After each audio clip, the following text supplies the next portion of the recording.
Oi, pessoal, tudo bem? Nesse nosso encontro assíncrono, a gente vai falar um pouquinho de estratégia de conservação, para quase finalizar a disciplina de conservação e manejo de recursos naturais.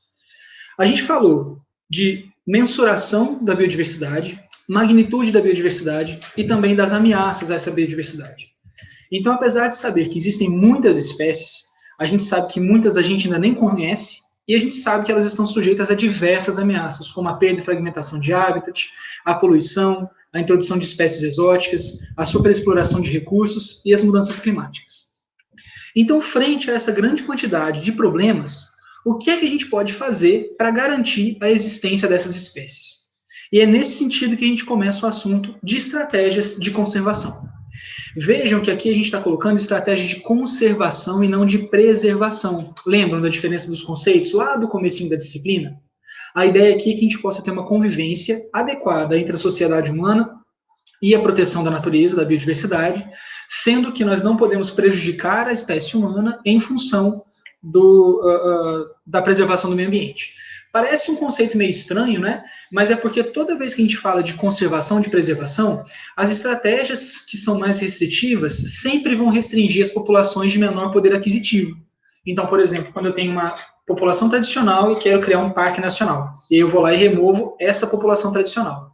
Para a gente que está aqui em casa, tomando banho quente, comendo biscoito treloso, é fácil, né? Achar que isso é uma ação correta. Mas e para aquela população? Então, hoje nessa aula, a gente discute um pouquinho de diferentes formas de estratégia de conservação e como a gente pode associar isso a práticas sociais adequadas, justas e igualitárias, tá bem? Então, iniciando esse assunto, a gente tem duas visões principais acerca dessas estratégias, tá? Uma visão foca na conservação de populações e espécies, e a outra visão foca na conservação de comunidades e ecossistemas. Então, por exemplo, na conservação de populações e espécies, a gente tem grandes projetos no Brasil, como o projeto Peixe-Boi, o projeto Onça Pintada, o projeto Tamar, o projeto Mutum, né? Então, são vários projetos que focam espécies específicas e populações dessas espécies. Em outros sentidos, a gente tem visões que enxergam um processo mais holístico, né, de comunidades e de ecossistemas, tá? Quando a gente levanta essas duas possibilidades, sempre surge a pergunta, né, qual estratégia é a melhor? É melhor pensar em conservação de populações e espécies, ou é melhor pensar em conservação de comunidades e ecossistemas? Bom, gente, tudo depende da quantidade de recursos que eu tenho e do objetivo que eu tenho ao conservar, tá? Quando a gente começa a pensar em conservação de espécies e populações, o primeiro caminho que a gente pode seguir é avaliar a categoria de ameaça dessas espécies. Essas categorias, elas são criadas principalmente pela IUCN, que é a União Internacional para a Conservação da Natureza. Fugiu o nome aqui, mas voltou. Então, a União Internacional para a Conservação da Natureza faz análises das espécies e classifica essas espécies em várias categorias diferentes. Então, vejam, a gente tem primeiro uma espécie qualquer, que está aqui, e essa espécie é submetida a um processo de análise. Quando existem dados, essa espécie vai para o grupo de avaliados. Se não existem dados, essa espécie vai para o grupo de não avaliados. Aqui é a grande primeira problemática, gente. Se eu não tenho dados sobre as espécies, eu não posso avaliar a categoria de ameaça. Eu não sei se a espécie está ameaçada ou não, simplesmente porque eu não sei das informações que existem ou não a respeito daquela espécie. Estar numa categoria não avaliada não significa que a espécie não está ameaçada. Significa que não há dados disponíveis suficientes para que ela possa ser avaliada, tá? Além disso, quando ela é avaliada, a gente pode ter ainda questões de não aplicável nas categorias. Para espécies, por exemplo, que são espécies exóticas, espécies invasoras, a gente não avalia a categoria de ameaça, né? E, inclusive, pode ter dados insuficientes, assim como a questão da não avaliação, né?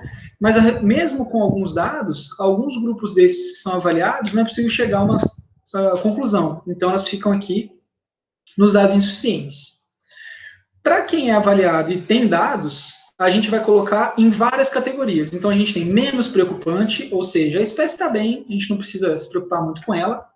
Quase ameaçado, sofreu um declínio, mas não é nada preocupante. Um grupo inteiro que a gente chama de ameaçado, tá? E aí vão ter 3 categorias: vulnerável, em perigo e criticamente em perigo. sendo que o período de extinção aumenta nesse sentido aqui, e o grupo das espécies extintas. Extintas regionalmente, ou seja, naquela região não encontro mais aquela espécie. Extintas na natureza, muitas espécies hoje só vivem em santuários, né, zoológicos, e extintos totalmente, tá? Então, as categorias de ameaça que a gente mais vê são essas três aqui, ó. Vulnerável, em perigo e criticamente em perigo. E o nível de ameaça aí cresce nesse sentido, reforçando. Então, quais são os critérios, gente, para categorizar essas espécies? São observados a redução populacional, área geográfica, população pequena, o tamanho da população, né? População muito pequena e restrita e uma análise quantitativa desses dados. Então, vejam, se há redução populacional, se a área geográfica é restrita, se eu tenho uma população pequena que está caindo, se eu tenho uma população muito pequena e restrita em área, e uma análise que vai envolver isso tudo. E assim a gente cria limiares quantitativos nas análises, né? Tem várias reuniões entre pesquisadores para categorizar essas espécies dentro desses grupos, tá? Vejam que a gente pode ter fatores diferentes, né? Contribuindo para categorias similares em espécies diferentes. Então, por exemplo, uma espécie pode estar criticamente em perigo porque ela tem uma população muito pequena e restrita, e a outra pode estar criticamente em perigo porque ela teve uma redução populacional muito grande entre uma avaliação e outra. Então, essas categorias não são exclusivas, elas podem gerar as mesmas categorias por motivos diferentes, tá? É interessante que a gente avalie isso, porque olha essa informação, gente, de 2019, tá? Do ICMBio. A gente tem cerca de 1.173 espécies de animais ameaçadas, tá? Cerca de 12 mil espécies que foram avaliadas pelo ICMBio, 1.173 estão ameaçadas, o que gera aí um total de quase 10%, né, das espécies de animal. E dessas espécies, né, que estão ameaçadas, 448 são vulneráveis, 406 em perigo e 318 criticamente em perigo. Então vejam que quase 30% das espécies ameaçadas estão criticamente em perigo. Lembrando que o contingente avaliado é muito menor que o contingente real de espécies, né? Então, quantas espécies será que estão de fato criticamente em perigo no Brasil? Em geral, o principal critério que é utilizado é a redução populacional, porque todos os outros precisam de acompanhamento muito mais intenso, né? Mas a redução populacional é mais fácil de observar.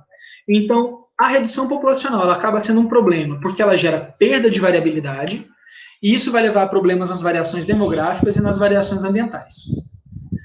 A perda de variabilidade, gente, já é uma velha conhecida nossa, né? Para os animais, principalmente, a gente sabe que perder variabilidade é extremamente preocupante.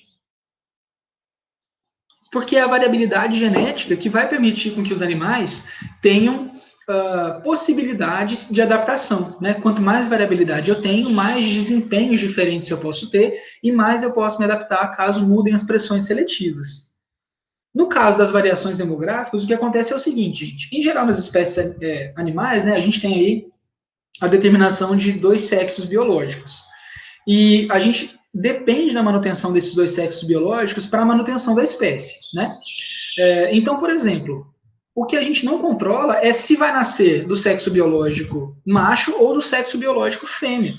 E a gente pode ter um evento demográfico, por exemplo, onde nasçam muitos machos de uma vez só, ou muitas fêmeas de uma vez só.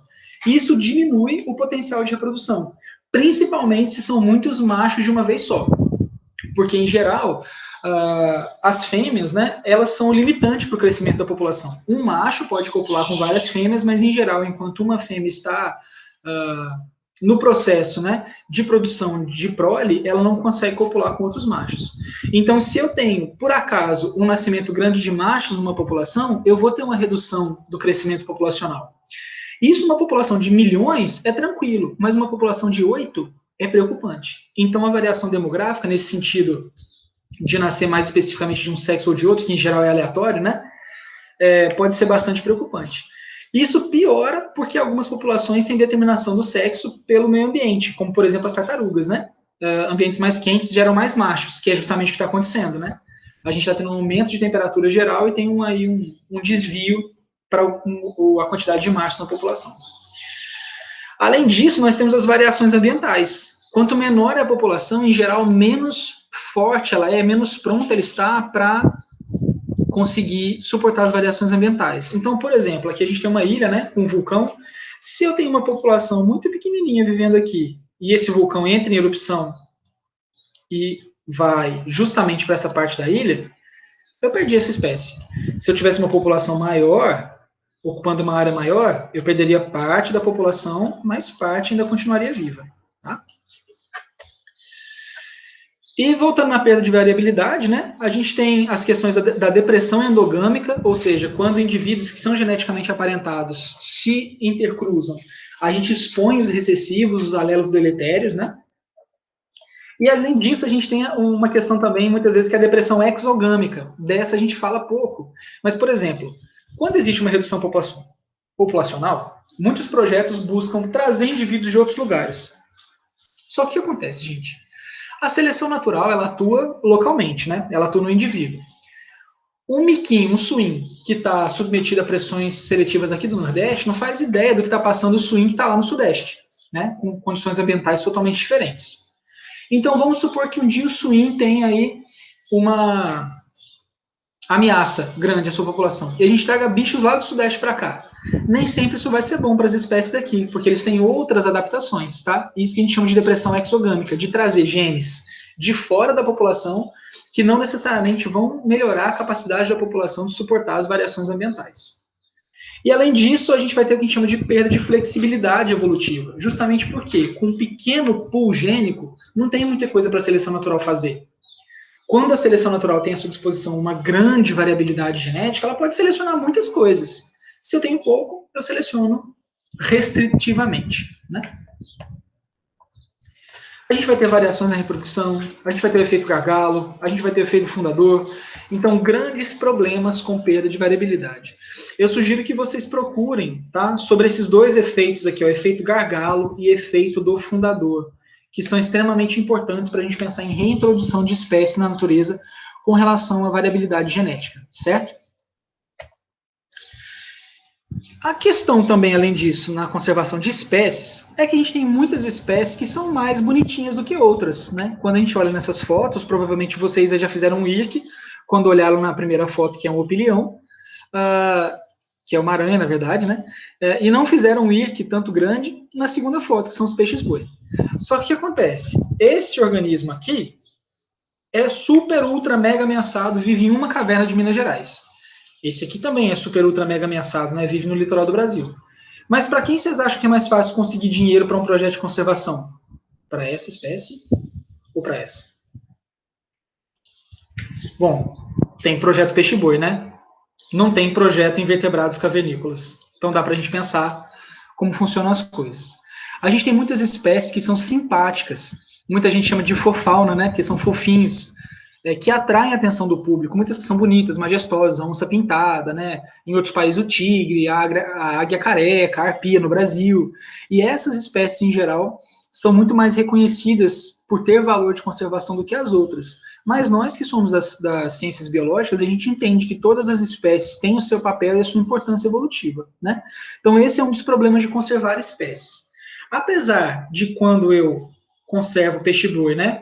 Eu acabo conservando outras espécies que estão relacionadas a ele, como as gramas marinhas, por exemplo, né? Peixes que vivam aí em ambientes similares. Eu não tenho necessariamente ações voltadas especificamente para essas espécies. Elas sofrem um efeito indireto aí do peixe-boi, diferentemente dele, que recebe realmente os efeitos desse processo de conservação, né? Essa aqui, tadinha, nem se fala, está recebendo atenção de ninguém. Então, nessa questão, a gente tem alguns termos importantes para a gente falar. Primeiro, a espécie bandeira, que é essa espécie que chama atenção, essa espécie que é usada como a cara do projeto de conservação, né? Então, onça pintada, mico-leão dourado, tamanduá, todas espécies bandeira. E nós temos as espécies guarda-chuva, que, em geral, se eu conservo essa espécie, eu vou conservar diversas espécies que estão relacionadas a ela. Qual que vai ser a diferença, gente? É porque muitas vezes a espécie bandeira, ela não está associada a um nível muito grande de processos ecossistêmicos, como é o caso do mico-leão dourado, por exemplo, né? Come coisas específicas, é um bicho onívoro, mas não tem muitas ligações. Agora, a onça pintada é um predador de topo. Então, se eu conservo o predador de topo, para conservá-lo, eu tenho que conservar todo o ambiente que está ligado a ele, né? Então, ele acaba sendo um guarda-chuva para a proteção de outras espécies, tá? Nesse sentido, que a gente pode pensar em dois tipos de conservação diferentes. O que a gente chama de conservação in situ e o que a gente chama de conservação ex situ. Aqui ainda pensando na conservação de espécies, tá? In situ, como o nome diz, vai ser no local que a espécie acontece. Situ é lugar, tá? Situ com S, é lugar, no latim. Então aqui eu tenho um processo de conservação in situ, a onça pintada lá no ambiente dela. E ex situ em santuários, zoológicos, né, mantenedouros de fauna, tá bem? A gente tem muitas problemáticas com relação aos zoológicos e tudo mais, a gente pode deixar para um momento de discussão presencial, acho que seria mais válido, né? Mas pensem sobre isso, tá? Para que existe o zoológico? Os zoológicos são importantes, então procurem informações científicas sobre isso, tá, gente? Vão ler artigos sobre isso, que eu acho que é bem interessante para a formação de vocês. Qual estratégia é melhor? Mais uma vez, gente, depende, tá? Na conservação ex situ, a gente vai ter zoológicos, aquários, jardins botânicos, bancos de sementes, tudo isso conservando variabilidade fora do seu lugar de origem. E vejam que algumas vão conservar a variabilidade genética, né? Não vão conservar uma variabilidade de indivíduos, como a gente vê em outras situações, tá bom? Então, conservação de variabilidade genética também é conservação de biodiversidade, tá? E a conservação in situ, que ela é mais focada, por exemplo, para a conservação de comunidades e ecossistemas. Eu nunca vou conseguir reproduzir exatamente o ecossistema do São Francisco dentro de um aquário, né? Então, se eu faço um parque nacional aquático lá no São Francisco, não é parque aquático de tobogã não, tá, gente? É área de conservação. Eu vou ter a conservação daquela comunidade, daquele ecossistema. Ela é eficiente na conservação das espécies, das relações entre espécies e dos serviços, porque eu não estou alterando aquele ambiente, né? Por exemplo, quando eu tiro a onça pintada lá do ambiente dela, eu não estou conservando nenhum serviço que ela presta naquele ambiente, né? Lá no zoológico ela não vai fazer o serviço ecossistêmico adequado dela. E nem estou conservando as relações ecológicas dela com as outras espécies, porque eu vou estar dando a carne para ela comer, ela não vai caçar mais. Então a gente tem algumas eficiências aí na conservação in situ. E isso vai cair diretamente na criação das áreas protegidas, que são exatamente o contra da conservação in situ. Você fala, professor, mas se essa conservação in situ, ela conserva as espécies, ela conserva a relação, ela conserva os ecossistemas, por que a gente não está pensando nela? Justamente porque ela demanda área. A gente precisa de áreas naturais para que hajam as áreas protegidas. E isso custa dinheiro, isso custa retirar pessoas, isso custa comprar terra. Então é muito difícil, né? Nesse caso, o que a gente pode pensar? Bom, essa história está regimentada no Brasil, né, por uma lei que sai aí em julho de 2000, que é o SNUC, que é o Sistema Nacional de Unidades de Conservação da Natureza. Tá? Essa lei aqui, que é bem legal que vocês façam uma leitura, joguem no Google, define como funcionam as unidades de conservação no Brasil. E aí elas definem a unidade de conservação dessa forma, ó. Unidade de conservação é um espaço territorial e seus recursos ambientais, incluindo as águas jurisdicionais, ou seja, aquelas águas que estão sobre jurisdição do Brasil, com características naturais relevantes, legalmente instituído pelo poder público, com objetivos de conservação e limites definidos, sob regime especial de administração, ao qual se aplicam garantias adequadas de proteção. Então, é uma área que foi definida pelo poder público e que é gerida de forma a garantir a conservação daquele ambiente que está dentro daquela área. Tá? A gente tem aí o SNUC inserido dentro do sistema do Ministério do Meio Ambiente, né? Ele vai estar ligado às decisões do CONAMA, o ICMBio, né, vai executar as fiscalizações e o IBAMA também, e a gente vai ter a função de implementação do SNUC nos órgãos estaduais, municipais e também em órgãos federais. A primeira unidade de conservação brasileira foi o Parque Nacional de Itatiaia, que foi criado lá em 1937, bem antes da fundação do SNUC, né, gente? Mas essa preocupação começa no Brasil em 1900 e pouco, meados da década de 1930, e aí a gente pode pensar como que isso evoluiu, né? Então, tem uma questão bastante interessante no SNUC, que é a diferenciação entre unidades de conservação de proteção integral e unidades de conservação de uso sustentável. E o próprio nome já diz, né? A de proteção integral mantém os ecossistemas livres de alterações causadas por interferência humana, admitindo apenas o uso indireto dos atributos naturais. E aí a gente tem todas essas classes de proteção integral, né? Estação ecológica, reserva biológica, parque nacional, monumento natural, refúgio de vida silvestre, cada um com suas especificidades que vocês podem conferir lá no SNUC. E temos as de uso sustentável, exploração do ambiente de maneira a garantir a perenidade dos recursos ambientais renováveis e dos processos ecológicos, mantendo a biodiversidade e os demais atributos ecológicos de forma socialmente justa e economicamente viável. E aí, dentro das UCs de uso sustentável, a gente tem a APA, igual a gente tem aqui, a APA da Marituba, área de relevância e interesse ecológico, Floresta Nacional, reserva extrativista, Jequiá da Praia, reserva de fauna, coloquei igual o dinofauro, né? FEFAL, vou trocar aqui por REFAL, reserva de desenvolvimento sustentável e reservas particulares de patrimônio natural, tá? Vejam que a gente tem aí uma questão de, na própria legislação brasileira, de uma diferenciação entre sistemas de preservação e de conservação, porque as unidades de conservação de uso integral, de proteção integral, desculpe, estariam muito mais relacionadas ao conceito de preservação e as unidades de uso sustentável estariam mais relacionadas ao conceito de conservação. É interessante, né, existe uma ferramenta chamada Painel de Unidades de Conservação Brasileiras, que está lá no ABA para vocês acessarem, que a gente pode verificar como as coisas estão no Brasil, né? Então, aqui eu solicitei, por exemplo, ó, áreas de proteção integral em diferentes biomas. Então, a gente vê o quanto de área mesmo a gente tem, por exemplo, na Amazônia, 413.092 quilômetros quadrados, 93, né, protegidos na Amazônia, o que significa 9,84% da área total desse bioma. Vejam que os nossos números são preocupantes, né, gente? Na Caatinga, por exemplo, a gente tem menos de 1% da Caatinga protegido por área de unidade de conservação. Tá? Isso porque ainda se consideram sobreposições, ou seja, às vezes a gente tem APAs e dentro da APA a gente tem um recorte de parque nacional, né? Está considerado sobreposição dessas áreas.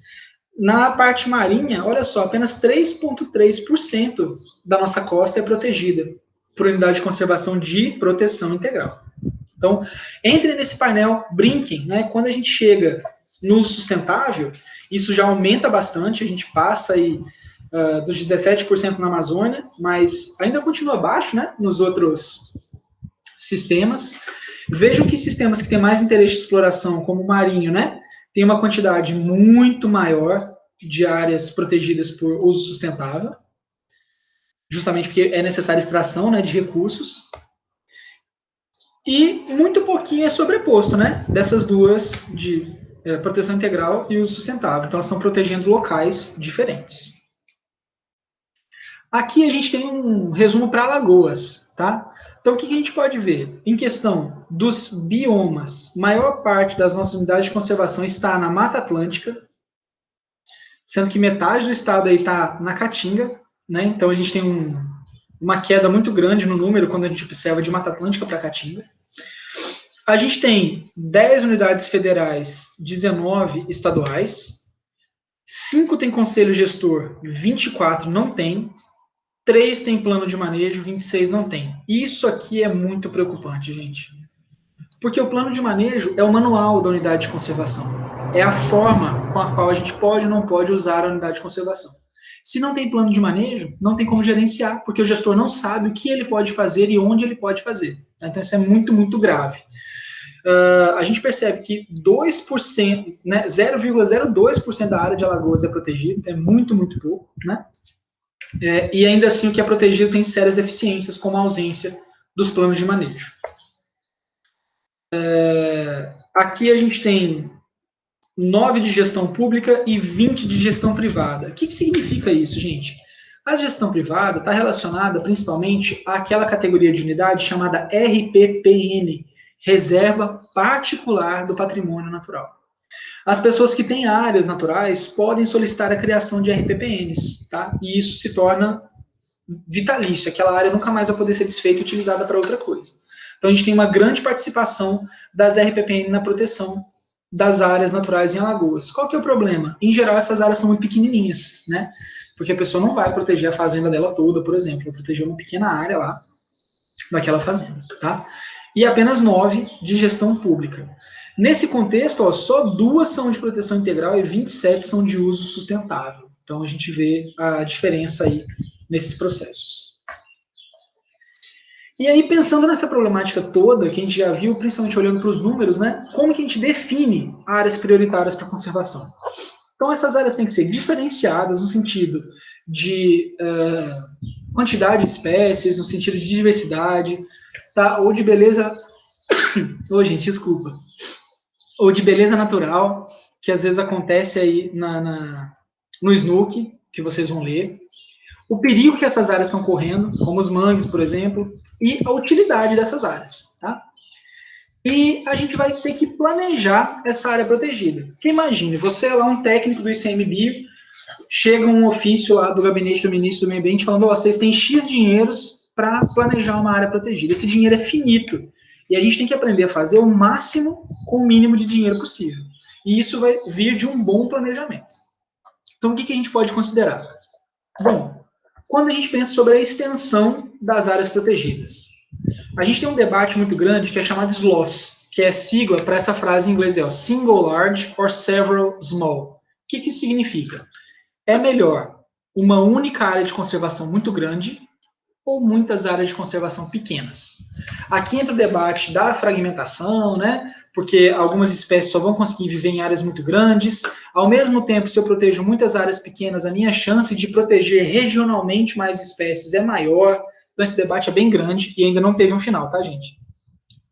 A gente pode pensar na forma também dessa área protegida, na proximidade e conectividade entre essas áreas. E aí a gente vai descrevendo assim, ó, na extensão. Claro que quanto maior for a minha extensão, é melhor. Então, se eu consigo proteger inteiramente o meu ecossistema, eu tenho uma situação melhor do que só parte do ecossistema protegido, tá? Quando eu penso em tamanho, quanto maior, melhor essa reserva, né? Se eu posso ter essa situação ao invés dessa, é melhor privilegiar a reserva grande. O problema é que muita gente não tem dinheiro e nem tem essa área desse tamanho para proteger, né? Às vezes só tem áreas pequenininhas. Aí se eu tiver uma área pequena, quer dizer que eu não vou querer? Claro que não, a gente vai no que a gente tem. Aqui é numa condição ideal, tá? Com relação à fragmentação, quanto menos fragmentação, melhor. A gente já tratou dos problemas da fragmentação antes, né? Em relação à quantidade, quanto mais reservas, melhor. E ao isolamento, quanto menos isoladas, melhor. Então aqui, por exemplo, talvez a gente não consiga comprar uma área que seja totalmente contínua. Mas se eu tenho um corredor ligando essas áreas, ou uma ponte, ou stepping stone, vocês podem encontrar esse nome também por aí, é melhor do que áreas totalmente isoladas, onde muitas vezes os organismos não têm como cruzar, porque essa parte aqui é um ambiente que o organismo não usa. Se eu tenho aí um mamíferozinho, né, um ratinho, um roedor de chão de floresta que vive nesse fragmento aqui, ele está caminhando, quando ele sai, que ele encontra um campo, né, que ele não está acostumado, ele não vai avançar nessa região, ele vai voltar. Então, se eu tenho essa parte, ele sai, opa, achei, aí ele pode pular para o outro. E isso aumenta a ligação entre essas áreas e diminui a problemática da fragmentação. Além disso, diversidade de habitat, né, gente? Quanto mais habitats diferentes essas unidades de conservação preservam, conservam, melhor. Na forma, a gente viu que quanto mais irregulares são as bordas, maior é o efeito de borda, né? Então, quanto mais circular essa reserva é, melhor é essa reserva, porque ela garante a presença de espaço de interior, né, áreas núcleo. E com relação aos tipos de áreas, é muito melhor que a gente tenha uma mistura de reservas grandes e pequenas. Por quê? Nem sempre a gente vai conservar só áreas grandes, e as pequenas vão servir como stepping stones, né? Para a movimentação de organismos entre essas áreas. Tá? Com relação ao manejo, é muito melhor que o manejo seja integrado regionalmente. Então, cada reserva não está fazendo só seu próprio planejamento, eles estão pensando em nível de região, porque os processos ecossistêmicos acontecem muitas vezes regionalmente, então é melhor ter um pensamento um pouco maior. Agora pensem, gente, pensando em Alagoas, se 26 unidades de conservação não tem nenhum plano de manejo local, quanto mais um plano de manejo regional, né? Difícil. E na gestão de pessoas, sempre é melhor quando as reservas estão integradas ao ser humano, tá? Quando a gente isola as pessoas, a gente acaba gerando ódio da reserva. as pessoas que viviam próximas, elas se sentem limitadas e elas tendem a não entender o que está acontecendo. Então, é muito necessário que a gente tenha processos de educação ambiental muito grandes que integrem essas pessoas a essa área que agora está protegida, tá bem? Sobre estratégias de conservação, o conteúdo resumidamente é esse. Eu espero que vocês procurem mais conteúdo além dessa videoaula. E eu já quero instruir vocês para o seguinte, gente. Nós vamos ficar devendo uma semana de conteúdo, certo? Então, a aula de estratégia de conservação síncrona foi essa, e as próximas 2 semanas vão ser feitas de forma assíncrona. Mas vejam que a última semana, que é a de desenvolvimento sustentável, não tem atividade para ser entregue, tá? Então, eu vou esperar a atividade de estratégia de conservação e de conflito sociedade-natureza até a próxima segunda-feira, ok? Que é quando eu vou fechar as notas da AB2, tá bom? Então, vocês vão fazer essa atividade de estratégia de conservação. Ela é feita em grupo daquele mesmo jeito. O grupo faz, um envia, o resto pode enviar documentos em branco. E a atividade de conflito sociedade-natureza é um fórum. Então, vocês vão participar individualmente lá nas postagens do fórum, ok? Quaisquer dúvidas, fiquem à vontade para entrar em contato. E eu espero que vocês tenham gostado da disciplina. Logo mais eu vou disponibilizar um questionário para vocês, que não vai identificar vocês, claro, para a gente fazer uma avaliação e feedback, tá? Mas fiquem à vontade para me procurar as monitoras para resolução de qualquer dúvida, tá bom? Muito obrigado aí pelo acompanhamento de vocês nesse PLE. Um grande abraço, boa aula e bons estudos.